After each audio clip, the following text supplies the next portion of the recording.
요한 1서 2장 1절부터 6절 말씀을 본문으로 해서요, 우리에게 대언자가 있으니 라는 제목으로 말씀을 나누도록 하겠습니다. 사도 요한이 요한 1서를 쓰게 된 직접적인 이유가 당시에 있었던 영지주의 이단의 문제 때문이었습니다. 그 문제가 심각했었어요. 그들의 잘못된 교훈이 교회를 심하게 흔들었었고, 심지어 집단적으로 교회에서 분리되어 나가는 일들도 있었습니다. 때문에 요한은 이 편지에서 영지주의의 거짓된 가르침에 대해서 하나씩 반박합니다. 동시에 우리가 믿는 참 진리가 무엇인지에 대해서도 분명하게 가르쳐 주십니다. 영지주의는 헬라 철학의 영향을 받은 기독교 이단이에요. 특별히 플라톤의 이원론적인 사고가 있었습니다. 이 세상을 볼 때 물질 세계와 또 영적 세계를 구분했었던 거죠. 물질 세계는 영원하지 않습니다. 시간이 지나면서 자꾸 변해요. 우리 방주교회 교회당도 20년이 되다 보니까 낡아집니다. 색도 바라고 후져졌어요. 이렇게 영원하지 못하고 변화되고 불안정한 이 물질 세계를 악하다, 그렇게 정의를 했었습니다. 반면에 영적 세계는 영원합니다. 변하지 않아요. 완전해요. 그래서 선하다. 그래서 영적 세계를 아이디얼한 세계다, 이데아라고 불렀었던 거죠. 뭐가 잘못된 건가요? 물질 세계, 그 안에 있는 만물, 누가 창조하셨죠? 여호와 하나님께서 창조하셨습니다. 하나님께서 당신이 지으신 만물을 보시면서 어떠하셨죠? 좋으셨어요. 그래서 좋다, 히브리 단어가 토브, 뜻은 좋다, 그리고 선하다. 하나님, 그분이 선하시고 그분이 창조하신 이 만물, 물질 세계가 선합니다. 물론 우리 인간이 죄를 범함으로 이 죄로 인해서 변색되고 변질되고 망가진 부분이 분명히 있습니다. 그러나 그 자체로 절대 악하지는 않아요. 우리 육체도 마찬가지입니다. 물질로 구성이 되어 있어요. 그래서 자꾸 변해요. 우리도 한때 화려했었던 청춘이 있었어요.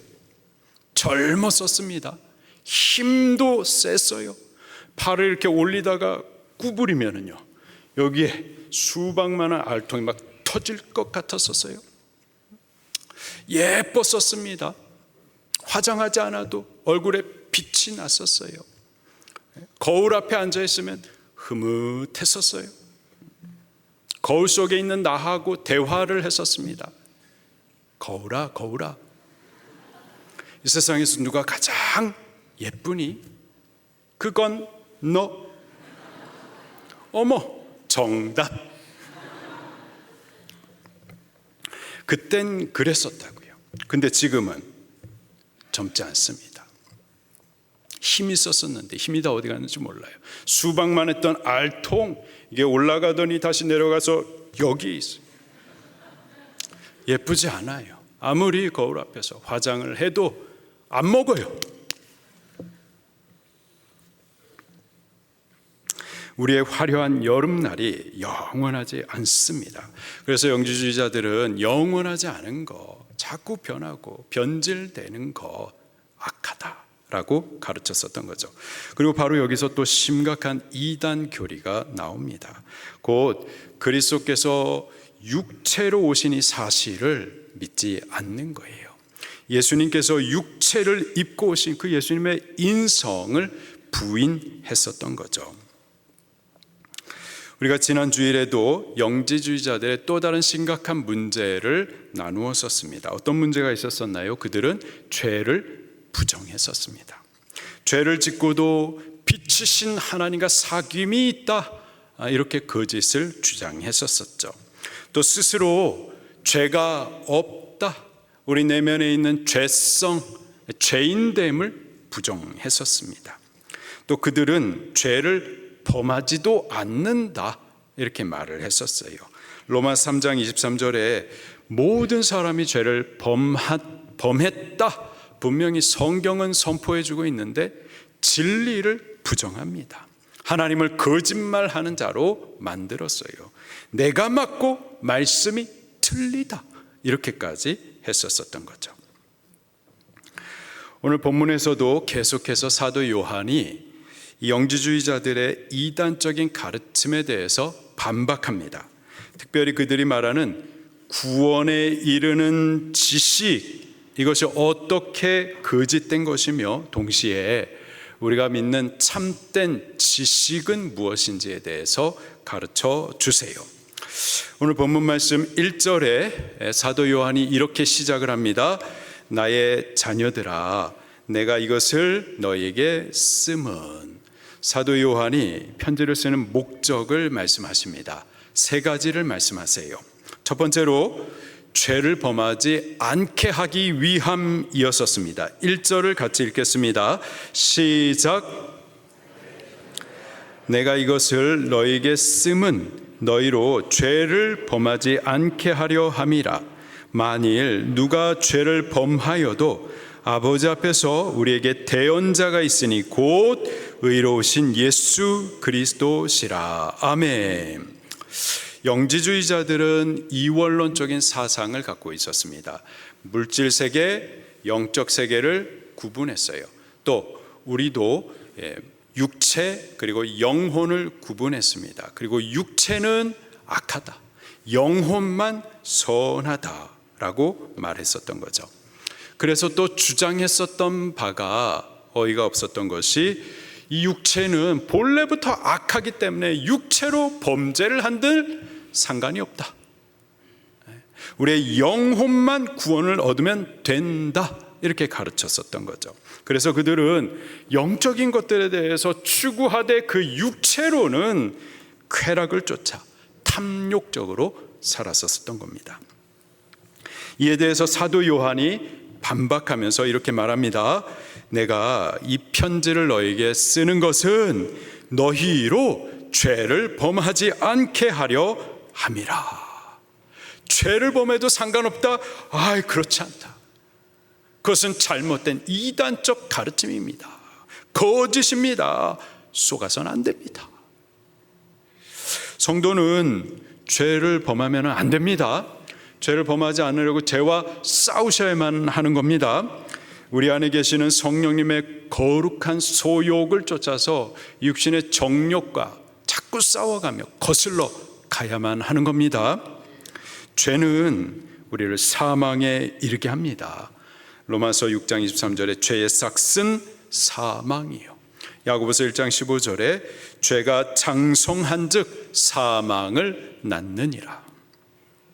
또 죄는 하나님과의 교제, 하나님과의 관계를 끊습니다.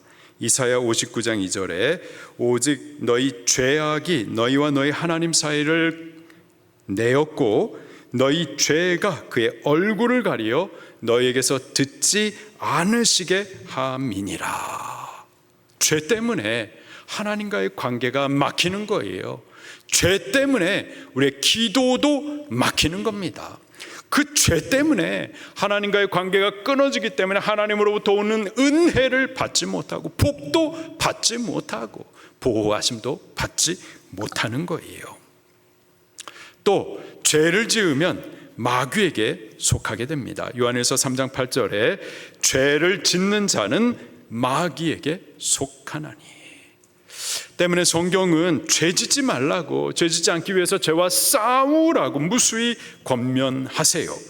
로마서 6장 12절 13절에 그러므로 너희는 죄가 너희 죽을 몸의 왕 노릇하지 못하게 하여 몸의 사욕에 순종하지 말고 또한 너희 지체를, 너희 몸을 불의의 무기로 죄에게 주지 말라.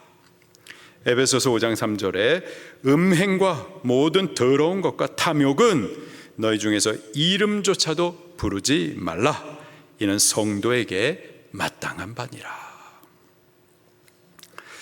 영지주의자들은 영은 참되고 선하기에 영이 구원을 받았으면 육체는, 이 육체 덩어리는 원래부터 악하기 때문에 어떤 죄를 짓든 상관이 없다 말하지만 그건 성경 진리가 아닙니다.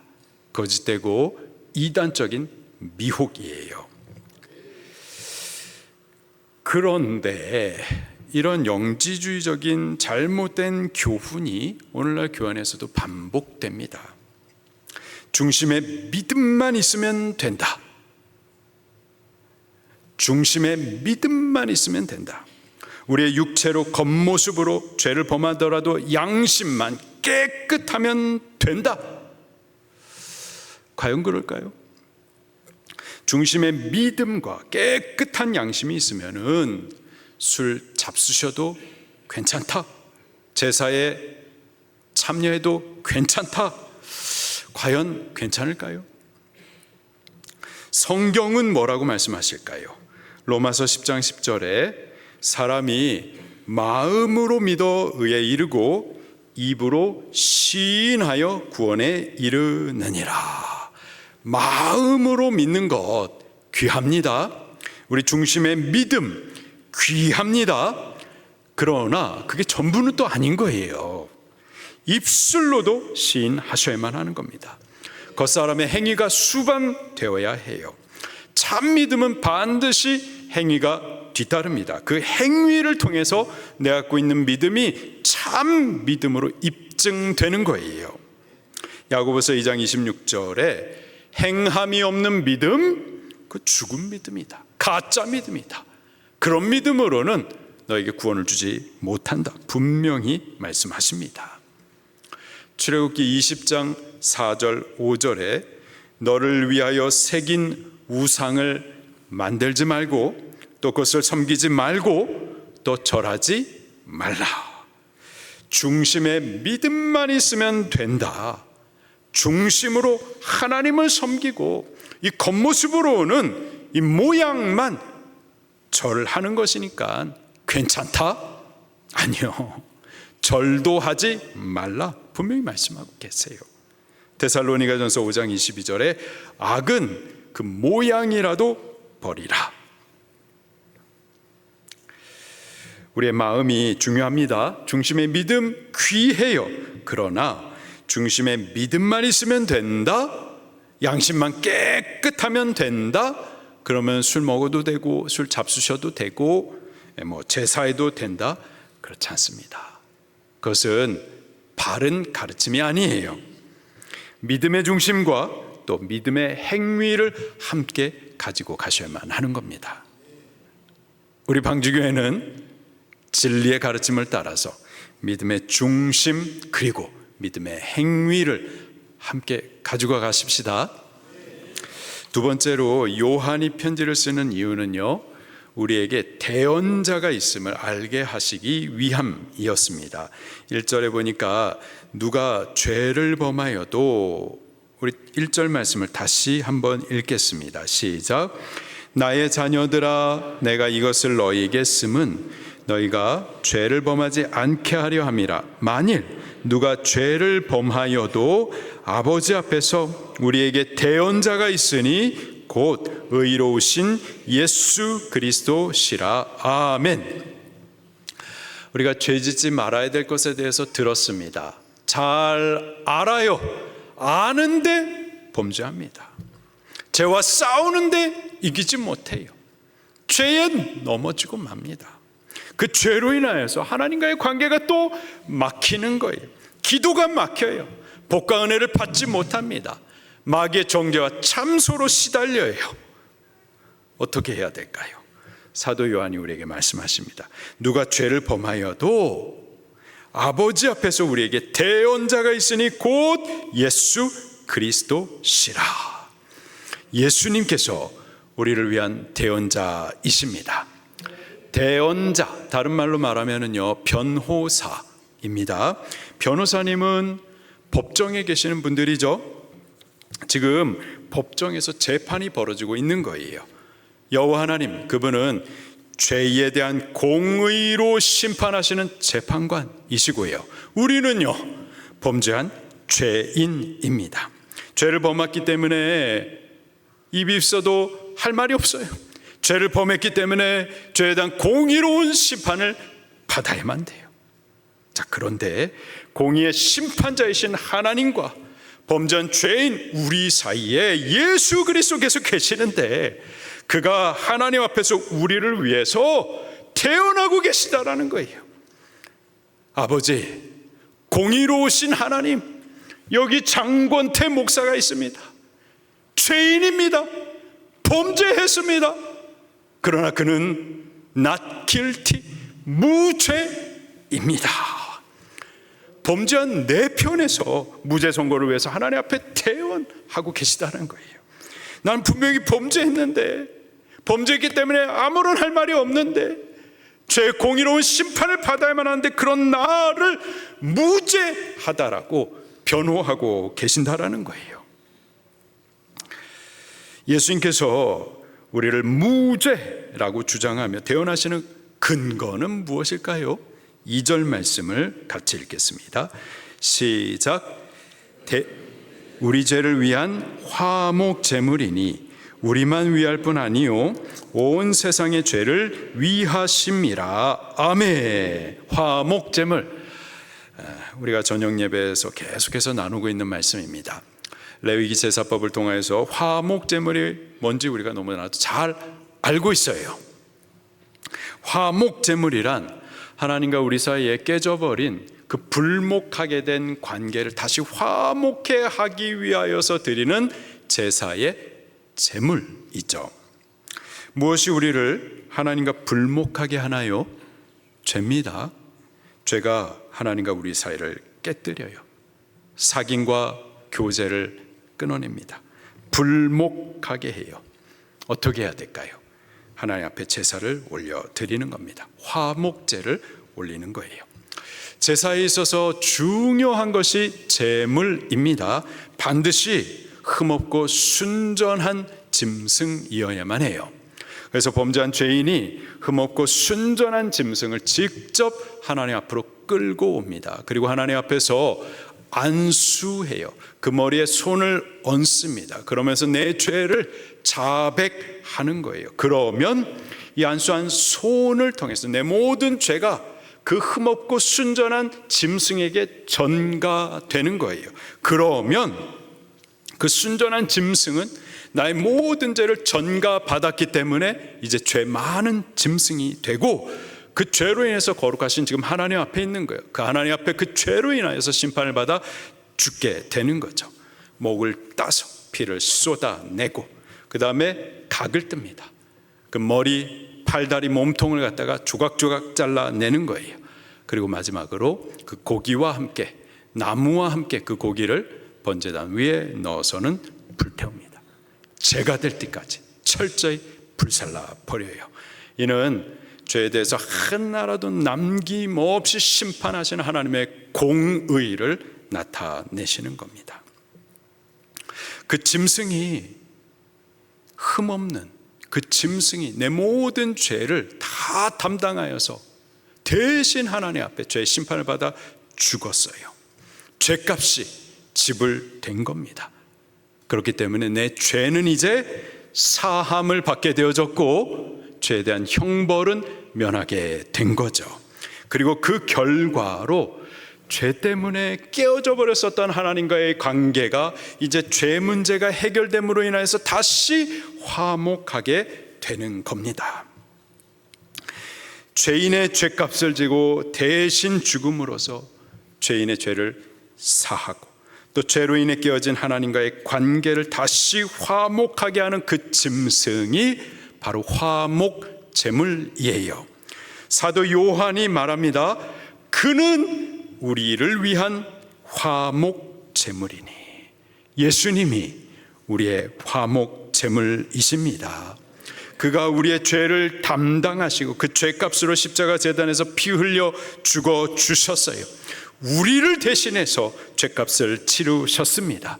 그가 죄값을 치르셨기 때문에 우리의 죄 사함을 받게 되었습니다. 그가 우리를 대신하여 죽으셨기 때문에 우리가 받을 형벌 면하게 되었습니다. 그가 죄 문제를 해결하셨기 때문에 죄로 인해 깨어져 버린 하나님과의 관계가 다시 화목되어졌어요. 예수님께서 공의의 재판장이신 하나님 앞에 서셔서 우리를 위한 대언자가 되시고 우리의 무죄를 주장하시는 근거가 바로 여기에 있는 거예요.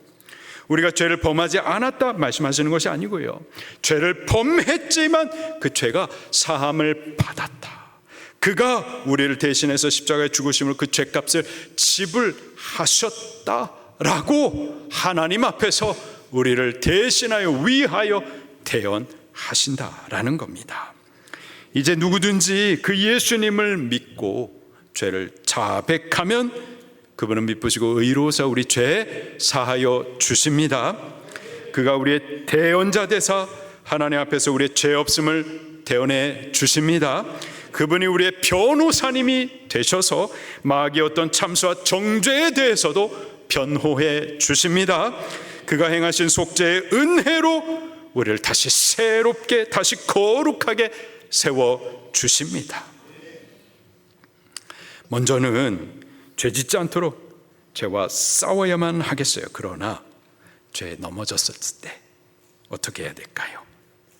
의로우신 예수 그리스도가 우리의 대언자이심을 기억하고 그 앞으로 나아가 죄를 자백하고 회개하는 겁니다. 용서하심의 은혜를 힘입어 우리 다시 일어나게 될 줄로 믿습니다. 마지막 세 번째로요, 사도 요한이 편지를 쓰는 이유는 그의 계명을 지키라라는 데 있습니다. 3절과 4절 말씀입니다. 시작. 우리가 그의 계명을 지키면 이로써 우리가 그를 아는 줄로 알 것이요, 그를 아노라 하고 그의 계명을 지키지 아니하는 자는 거짓말하는 자요, 그 진리가 그 속에 있지 아니하되. 본절에서 사도 요한이 의도적으로 반복하여 강조하는 단어가 있습니다. 안다라는 단어예요. 안다. 이로써 우리가 그를 아는 줄로 알 것이요, 그를 아노라 하고. 이 안다라는 단어를 계속해서 의도적으로 반복하여 강조하고 있습니다. 영지주의자들을 염두에 두고 있기 때문에 그래요. 영지주의자들은 비밀스러운 영적 지식을 통해서 구원을 받을 수 있다라고 가르쳤습니다. 그 지식을 그들은 안다, 하나님을 안다라고 강조했었던 거죠. 그러나 그들은 하나님을 안다 하면서 하나님의 말씀에 대해서는 전혀 무관하게 살았었던 겁니다. 말씀을 지키는 삶이 없었던 거예요. 이에 대해서 사도 요한이 진리를 분명하게 말씀하십니다. 그의 계명을 지키는 자가 하나님을 아는 자다. 그를 안다고 하면서 계명을 지키지 않는다? 그는 거짓말하는 자다라는 거예요. 하나님을 알지 못하는 자다. 하나님과 아무런 상관이 없다. 사귐이 없는 자다라고 말하고 있는 겁니다. 영지주의자들은 거짓말하는 자들이에요. 행함이 없는 신앙, 삶이 없는 믿음이었었던 거죠. 그들이 안다라고 하는 것은 지식이었었어요. 그러나 참된 신앙은요, 단순한 지식 아닙니다. 하나님에 대해서 정보를 아는 것 아니에요. 성경 공부를 통해서 성경의 지식이 쌓이는 것 아닙니다. 참된 신앙은 그분과 인격적인 관계 속에서 그분과 교제하는 거예요. 요한복음 17장 3절에도 영생은 곧 유일하신 참 하나님과 그가 보내신 자 예수 그리스도를 아는 것이니이다. 여기서도 안다라고 하는 것은 그분에 대해서 지적으로 아는 것, 성경을 통해서 배운 것, 그게 아니라 그분과의 인격적인 관계, 교제, 친밀함을 말하는 겁니다. 그분이 가는 길 나도 가고 그분이 기뻐하시는 일을 나도 행하는 거예요. 때문에 하나님을 아는 자는요, 그의 계명을 지키게 되어 있습니다. 요한복음 14장 15절에도 14장 15절에도 너희가 나를 사랑하면 나의 계명을 지키리라. 예수님 하신 말씀이에요. 너희가 나를 사랑하면 나의 계명을 지키리라. 억지로 지키는 것이 아니라 그를 사랑하기 때문에 계명을 지키는 겁니다. 그를 기쁘시게 하기 위해서 그의 행하시는 대로 나도 행하는 거예요. 5절과 6절 말씀도 같이 읽겠습니다. 시작. 누구든지